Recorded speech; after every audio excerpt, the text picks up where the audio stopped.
ఆ అమ్మాయి నాట్యం చేస్తుండగా ఒక అబ్బాయి కావాలని స్టేజ్ మీద మేకులు వేశాడు. అలా ఆమె ఓడిపోవాలని, తన అక్క గెలవాలని ఆమె స్టేజ్ మీద మేకులు చెల్లాచెదురుగా పడినట్టు చూసినప్పుడు ఆమె భయపడింది. అయినా కూడా ఆమె ఆగలేదు. ఎందుకంటే ఆమె నాట్యం ఆపేస్తుంటే తన 16వ ఏళ్ల కష్టపడి సాధించిన ప్రతిష్ట వృధా అయిపోతుంది. ఆమె ధైర్యంగా ఊపిరి పీల్చుకుని నేరుగా మేకులపై అడుగు వేసి తన శక్తితో నాట్యం మొదలుపెట్టింది.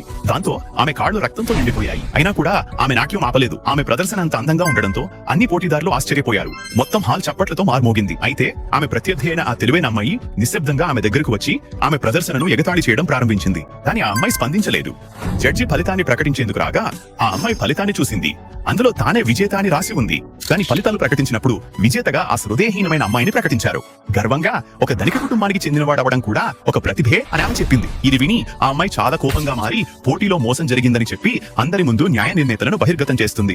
ఇది విని ప్రజలు కూడా ఆమె వైపు నిలబడి ఆమెకు మద్దతుగా మాట్లాడడం ప్రారంభిస్తారు.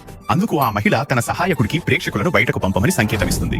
ఇది చూసిన అమ్మాయి వెంటనే వేదికపై నుండి ఒక గోరు తీసుకుని ఆ మహిళకు చూపిస్తూ తన సోదరుడు వేదికపై గోర్లు చల్లాడని చెబుతుంది.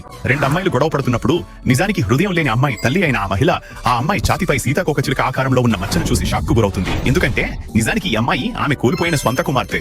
16 ఏళ్ల క్రితం ఓ ధనిక మహిళ వద్ద పనిచేస్తూ అనారోగ్యం పాలైన పేదవాడికి ఆమె చికిత్స అందించకపోవడంతో అతను చనిపోయాడు. కోపంతో ఆ పేద మహిళ ఆమెను చంపబోగా ఆ ధనిక మహిళ తన అధికారంతో ఆమెనే చంపించింది.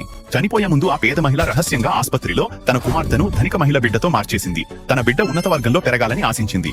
ధనిక మహిళ వచ్చాక బిడ్డకు మచ్చలేడని గమనించి తన కుమార్తెను మార్చారని గ్రహించింది. ఎన్ని ప్రయత్నించినా కుమార్తె దొరకక ఆ మహిళ ఆశ కోల్పోయి ఆ బిడ్డను తనదిగా పెంచుకుంటూ మంచి జీవితాన్ని ఇచ్చింది. ఇప్పుడు 16 ఏళ్ల తర్వాత తన నిజమైన కుమార్తెను మళ్లీ చూసి ఆమె షాక్ అయ్యింది. తర్వాత ఏమవుతుంది తెలియాలంటే వీడియోను లైక్ చేయండి.